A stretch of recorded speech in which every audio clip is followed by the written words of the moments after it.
नमस्कार दोस्तों। Power of market financial education platform पे मैं अभिषेक उपाध्याय आप सभी का स्वागत करता हूं, हार्दिक अभिनंदन करता हूं।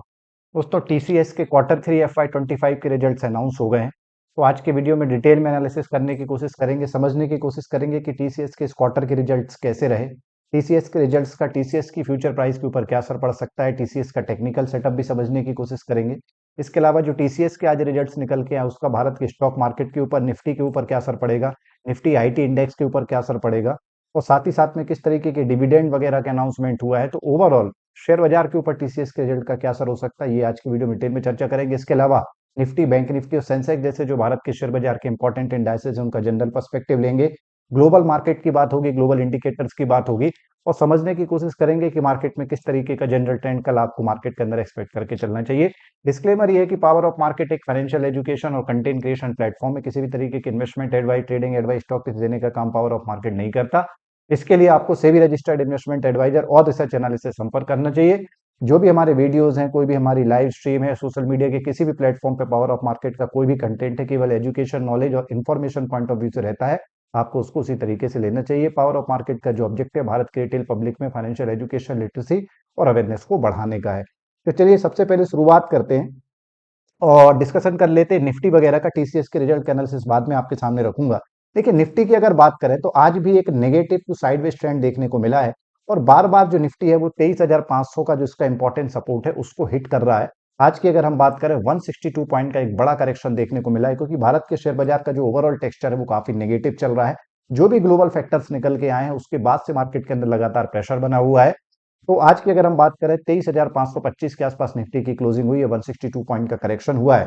और पिछले 8-10 दिन से अगर आप शॉर्ट टर्म ट्रेंड निफ्टी का देखेंगे तो एक नेगेटिविटी लग रही है।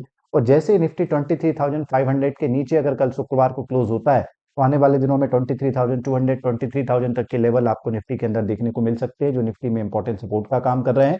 रेसिस्टेंसेस की अगर बात करें तो देखिए, ऊपर की तरफ 23,900 के आसपास इमीडिएट रेसिस्टेंस है।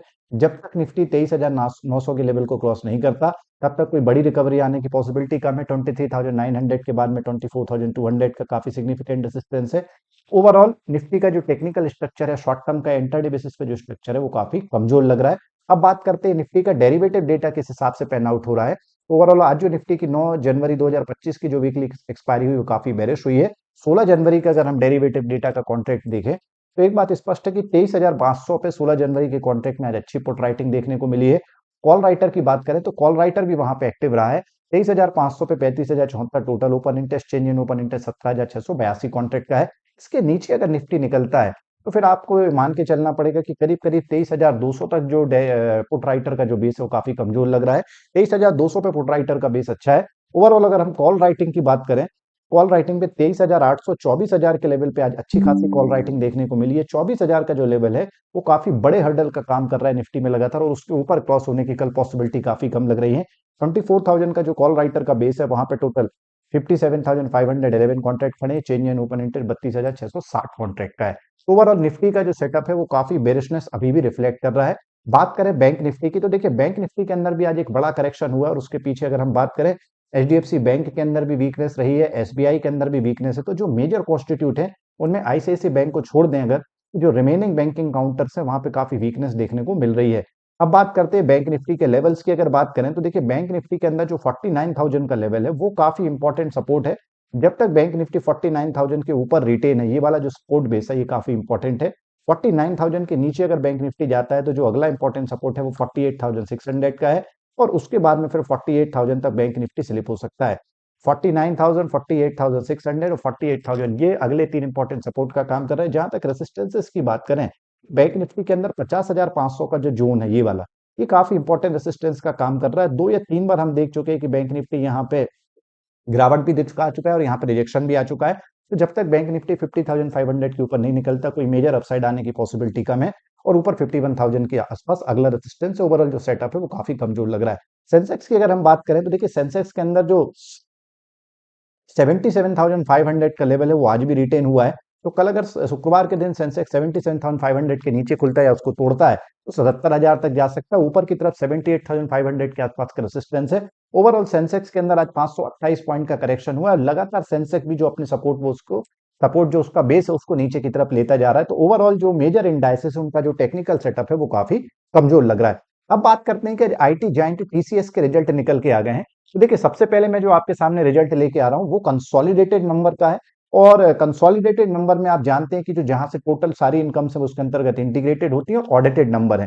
देखिए, सबसे हमेशा मैं आपको ये चीज बताता हूँ, जब भी आप किसी कंपनी के रिजल्ट्स को देखते हैं, आपको जो इनकम देखना है या जिसको हम सेल्स का नंबर कहते हैं, वो आपको उसके ऑपरेशनल इनकम जरूर देखना चाहिए। इनकम फ्रॉम जो ऑपरेशन होता है किसी भी कंपनी के लिए काफी इंपॉर्टेंट होता है। तो टीसीएस के अगर हम रेवेन्यू फ्रॉम ऑपरेशन की बात करें इस क्वार्टर का, तो 63,973 के आसपास इस क्वार्टर का जो इनकम है फ्रॉम ऑपरेशन से जनरेट हुआ है। लास्ट क्वार्टर में जो इनकम थी ऑपरेशन से वो करीब करीब 64,260 के आसपास है। और एक साल पहले अगर सेम क्वार्टर की अपन बात करें तो करीब करीब 60,583 के आसपास का एक हमें रेवेन्यू देखने को मिला है ऑपरेशनल इनकम। तो अगर ऑपरेशनल इनकम की टोटल अगर अपन बात करें तो वहां पे आपको गिरावट देखने को मिल रही है, क्योंकि पिछले क्वार्टर में ही जो ऑपरेशनल इनकम थी वो करीब करीब 64,260 करोड़ के आसपास थी। और इस क्वार्टर में जो ऑपरेशनल इनकम है वो करीब करीब 63,973 के आसपास है। इसका मतलब है ऑपरेशनल इनकम में कमी देखने को मिली है। ये एक इंट्रिंसिक पॉइंट है जो आपको पता होना चाहिए। पर अदर इनकम की अगर बात करें तो इस क्वार्टर में जो अदर इनकम है वो 1243 करोड़ के आसपास है। लास्ट क्वार्टर में जो अदर इनकम थी वो 729 करोड़। दोनों इनकम को अगर अपन टोटल कर रहे हैं, अब आपको इस क्वार्टर में जो टोटल इनकम का नंबर है वो 65,216 के आसपास दिख रहा है। पिछले क्वार्टर से अगर आप करीब करीब कंपेयर करेंगे, बहुत ज्यादा ग्रोथ नहीं दिख रही है। पर एक साल पहले के अगर आप 31 दिसंबर 2023 के क्वार्टर से कंपेयर करेंगे, एक साल पहले पे ईयर ऑन ईयर बेसिस पे देखेंगे, तो वहां पे आपको रेवेन्यू में करीब करीब जो है 3800 करोड़ के आसपास की जो है आपको ग्रोथ देखने को मिल रही है। टोटल इनकम को अगर हम पिछले क्वार्टर से कंपेयर करें तो उतनी ज्यादा पॉजिटिविटी नहीं है। तो रेवेन्यू के जो नंबर है उसको हम पॉजिटिव साइड पे तो बिल्कुल भी नहीं लेके चल सकते। अब अगर एम्प्लॉय बेनिफिट एक्सपेंसेस की बात करें, जैसा कि आईटी सेक्टर में आप लोग जानते हैं, जो एम्प्लॉय कॉस्ट होती है, जो उसके सैलरीज होती है, बोनसेस होते हैं, बेनिफिट, उसको लेके आप लगातार चर्चा सुनते हैं कि वहां पे कटौती देखने को मिल रही है। और टीसीएस ने भी यही किया है कि जो उसका एम्प्लॉय बेनिफिट एक्सपेंसेस है वो 35,956 के आसपास है। पिछले क्वार्टर में ये 36,654 था। करीब करीब अगर हम यहाँ पे बात करें तो मोटा मोटा 700-800 करोड़ के आसपास यहाँ पे टीसीएस ने बचाया, जो एम्प्लॉय बेनिफिट एक्सपेंसेस थे उसको कम किया है। और एक साल पहले करीब करीब 34,722 था, तो वहां से करीब करीब आपको 1,1200 करोड़ के आसपास बढ़ा है। तो ओवरऑल अगर इन सारी चीजों को, सारे खर्चे को अगर अकोमोडेट करके अपन प्रॉफिट की बात करें, तो जो नेट प्रॉफिट का नंबर है वो 12,444 करोड़ का आया है। पिछले क्वार्टर में करीब करीब जो नेट प्रॉफिट था वो 11,955 करोड़ का है। और एक साल पहले जो नेट प्रॉफिट था वो 11,097। तो अगर आप ईयर ऑन ईयर बेसिस पे नेट प्रॉफिट का भी नंबर देखेंगे तो आपको अट्रैक्टिव लगेगा। पर क्वार्टर ऑन क्वार्टर बेसिस पे अगर आप इसको देखेंगे तो आपको करीब करीब 450-500 करोड़ के आसपास की ग्रोथ देखने को मिल रही है। तो ओवरऑल चाहे हम टोटल इनकम की बात करें, रेवेन्यू फ्रॉम ऑपरेशन की बात करें या नेट प्रॉफिट की बात करें, नंबर बहुत ज्यादा पॉजिटिव साइड पे नहीं लग रहे हैं। खराब भी नहीं है, क्वार्टर ऑन क्वार्टर बेसिस पे उस तरीके की ग्रोथ नहीं है जो मार्केट की एक्सपेक्टेशन रही होगी। कुछ और इंपॉर्टेंट पॉइंट इसमें समझने की कोशिश करते हैं अलग अलग सेगमेंट बाय। देखिए, डिविडेंड को लेकर जरूर मार्केट को काफी पॉजिटिविटी होगी। टोटल 76 रुपए का, 76 रुपीज का टीसीएस ने डिविडेंड का अनाउंसमेंट किया है, जिसमें 10 रुपए का इंट्रीम डिविडेंड और 66 रुपीज का स्पेशल डिविडेंड है। तो जहां तक डिविडेंड की बात करें, अगर आप टीसीएस के शेयर होल्डर हैं तो आपकी चांदी हो गई है। 76 रुपए पर शेयर का आपको डिविडेंड मिलेगा। अगर आपके पास में टीसीएस के 10 शेयर है तो 760 रुपए, और अगर आपके पास में 100 शेयर हैं, 7,600 रुपए का एक बड़ा डिविडेंड आपको करीब करीब 1.5 से 2% जो वर्तमान मार्केट प्राइस है, अगर उस पर आप देखेंगे तो 1.5 से 2% के बीच में आपको डिविडेंड की जो है रेट दिख रही है क्वार्टरली बेसिस पे, जो कि काफी अट्रैक्टिव है। और सेगमेंट वाइज अगर बात करें तो देखिए, बैंकिंग, फाइनेंशियल सर्विसेज और इंश्योरेंस सेक्टर में जो ग्रोथ है वो कांस्टेंट रही है। पिछले क्वार्टर में 23,785 करोड़ का रेवेन्यू था, और इस क्वार्टर में भी जो बीएफएसआई सेगमेंट से रेवेन्यू है 23,481 करोड़ का है। मैन्युफैक्चरिंग के अंदर भी ग्रोथ कांस्टेंट है। कंज्यूमर बिजनेस भी करीब करीब 10,000 करोड़ का रेवेन्यू पिछले क्वार्टर में भी आया था, इस क्वार्टर में भी 10,000 है। और मीडिया एंड टेक्नोलॉजी की बात करें, यहाँ पे भी करीब करीब 12,000 करोड़ के आसपास। Life science and health care में जो आपकी हेल्थ केयर इंडस्ट्री, वहां पे जरूर करीब करीब 200 करोड़ की कमी आई है। तो ये ऐसा सेगमेंट है लाइफ साइंस और हेल्थ केयर जहां पे टीसीएस को 200 करोड़ का कम रेवेन्यू इस क्वार्टर में रजिस्टर्ड हुआ है, और अदर में करीब करीब आपको 400 करोड़ की ग्रोथ है। सेगमेंट वाइज अगर हम रेवेन्यू देखें तो बहुत ज्यादा वहां पे डिफरेंस नहीं है पिछले क्वार्टर से। तो ओवरऑल अगर नंबर को अपन समराइज करें तो नंबर पॉजिटिव साइड पे तो बिल्कुल भी नहीं है, बहुत पॉजिटिव नंबर नहीं है ना बहुत खराब नंबर है। तो इसको हम एक प्रकार से फ्लैट एवरेज नंबर कहेंगे। पर अगर आप ऑपरेशनल इनकम की बात करें या टोटल इनकम की बात करें तो वहां पे उतनी ग्रोथ नहीं है। 1-1.5% के आसपास की जो ग्रोथ है। हाँ, ईयर ऑन ईयर बेसिस पे नंबर जरूर आपको अट्रैक्टिव लग रहे हैं, पर अगर आप उसको क्वार्टर ऑन क्वार्टर पे, पिछले क्वार्टर से सेकंड क्वार्टर से कंपेयर कर रहे हैं, तो नंबर उतने अट्रैक्टिव नहीं लग रहे हैं। अब बात करते हैं टीसीएस के टेक्निकल सेटअप की। देखिए, टीसीएस का जो टेक्निकल सेटअप है वो भी काफी कमजोर लग रहा है। करीब करीब अगर हम बात करें तो अगस्त 2024 से टीसीएस जो है वो लगातार नीचे की तरफ ट्रेंड कर रहा है। ₹4600 के आसपास इसमें लॉन्ग टर्म का रेसिस्टेंस है। इमीडिएट रेसिस्टेंस जो है वो ₹4500 के आसपास है और जो सबसे इंपॉर्टेंट सपोर्ट है टीसीएस में लॉन्ग टर्म चार्ट पे वो 3900 का है। ऑलरेडी 200 दिन के एक्सपोनेंशियल मूविंग एवरेज के और 100 डे के एक्सपोनेंशियल मूविंग एवरेज के ये नीचे चल रहा है। तो लॉन्ग टर्म के हिसाब से अगर 3900 के सपोर्ट को तोड़ता है तो अगला जो इंपॉर्टेंट सपोर्ट है वो 3750 के आसपास है और ₹4500 के रेसिस्टेंस को क्रॉस करता है तो 4600 तक जा सकता है, जो कि टीसीएस का अगस्त के आसपास जो उसने लाइफ टाइम हाई बनाया था वो है। ओवरऑल पिछले 6 महीने का अगर हम ट्रेंड देखें तो एक निराशा हाथ लगी है और इस क्वार्टर के रिजल्ट भी मुझे नहीं लगता कि बहुत ज्यादा प्राइस पैटर्न को ऊपर की तरफ ले जा पाएंगे। हो सकता है थोड़ा बहुत आपको एक बूस्टअप देखने को मिले क्योंकि डिविडेंड का नंबर काफी अट्रैक्टिव है।